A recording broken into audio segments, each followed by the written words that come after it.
Thank you for joining us on Fox 5 and Fox Local at 8 a.m. This morning, we're staying on top of an active investigation following a police-involved shooting in Maryland. A Maryland National Capital Park police officer fired their gun during a call for an active shooter at Fort Washington Park. This was around 6 last night.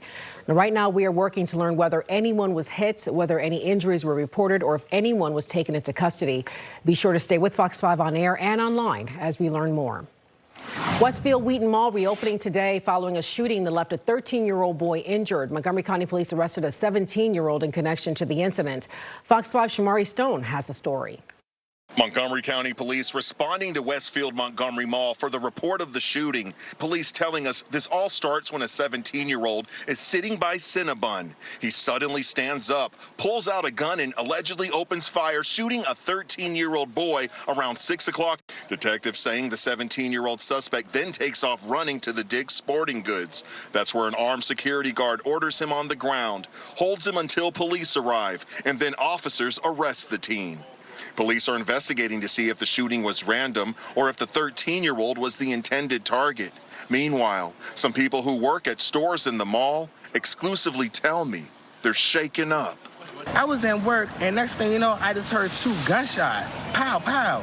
So I didn't really think anything of it. And then maybe like 5-6 minutes later, me and my coworkers seeing all these police pulling up, coming through. So we kind of trying to figure out, like, what is, going on? So then I looked and I seen them taking guns and stuff inside the mall. Next thing you know, I seen some little Spanish boy got shot and he was getting pulled out on his little stretcher. And what's your reaction seeing that inside of the mall? I'm just like, it's broad daylight again. Like, people with these guns, these freaking young kids with these guns and these shootings and just all of this stuff going on, it's getting crazy, man. I'm just at work. Like, it's always something going on these days. I can't take it. There were 2 really loud shots that went off, and all of a sudden, this group of kids, they just come running, screaming, I got shot, I got shot, I got shot. This guy comes in limping. He looks too young to get shot, in my opinion. We have and will continue to have an enhanced presence at the mall. And that was our Shamari Stone reporting. Police say the 13-year-old who was hit was taken to the hospital with non-life-threatening injuries. This morning, authorities continue to investigate what exactly led to that shooting. In the meantime, a search for a suspect is underway in the district this morning after a teen was shot in Northeast. Police were called to Jamison Street about 7 last night, where they found a boy suffering from a gunshot wound. He was conscious when taken to the hospital, and police are looking for a teen suspect who left the scene.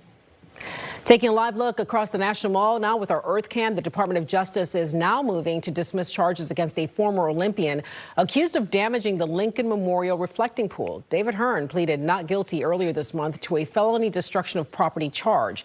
In new court filings, government lawyers say information provided since the indictment shows that the damage was due to flawed installation of the reflecting pool lining. We did reach out to the D.C. U.S. Attorney's Office for comment, and they told us that the motion speaks for itself.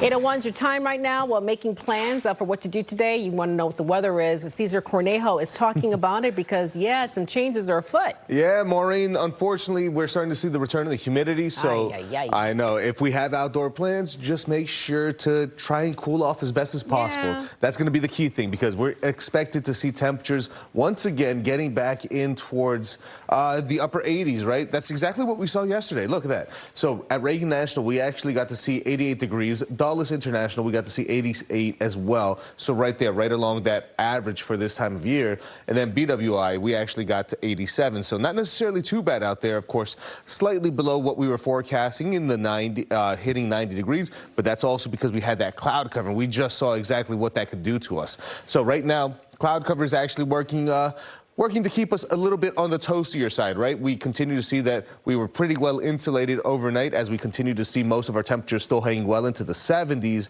But as that cloud cover continues to increase, we could also see that increase in our humidity. So dew points at the moment already at 69 degrees here in Washington, D.C. And we're only expected to see that this continues to rise as we head in towards the second half of the weekend. So already feeling quite warm and muggy out there, and it's going to make it even feel worse as we head in towards Sunday, which brings along some rain showers as well.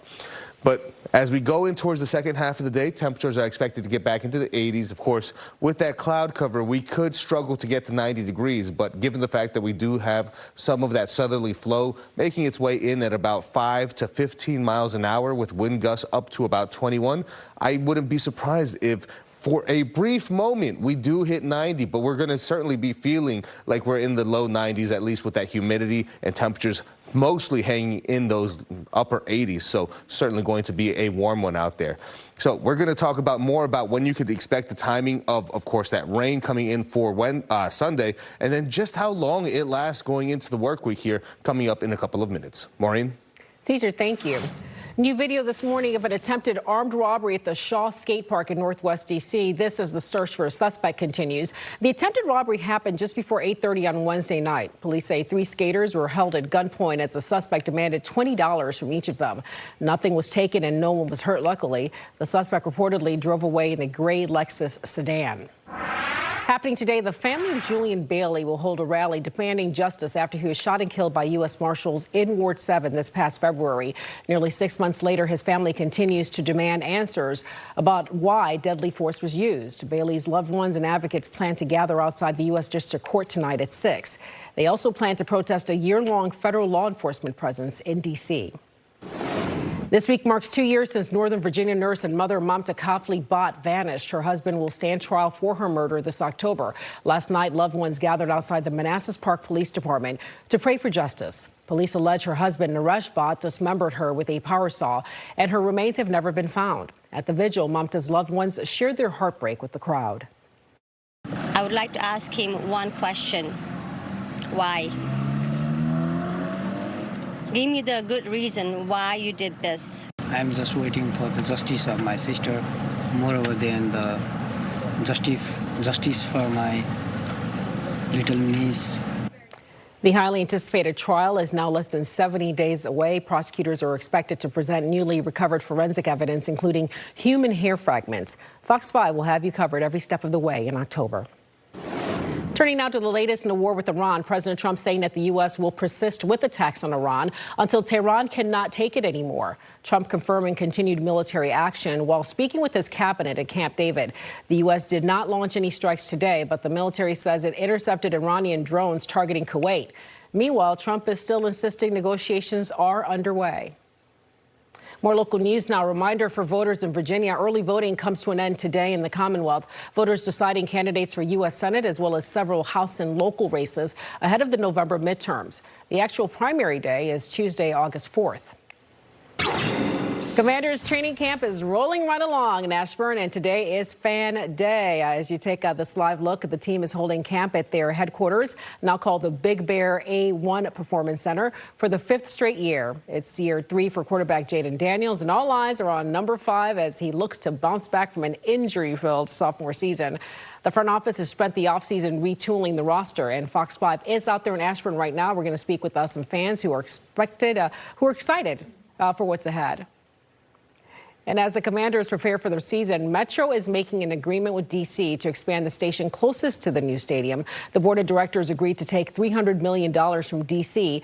to improve the stadium armory station instead of building a new one closer to the stadium. Another $5 million will go to designing dedicated bus lanes. The improvements will include a new north entrance escalator, stairs, and more. And if you have any thoughts about the RFK campus master plan, Mayor Muriel Bowser is asking for your feedback. This morning from 10 to 12 p.m., the city is hosting an in-person pop-up to address any questions. Public testimony will be shared at St. Coletta of Greater Washington along Independence Avenue in Southeast. You can also submit comments using the online feedback form until August 14th. Coming up after the break, a spotlight on National Night Out. After the break, we sit with a one-on-one with Fairfax County's police chief for a conversation on community.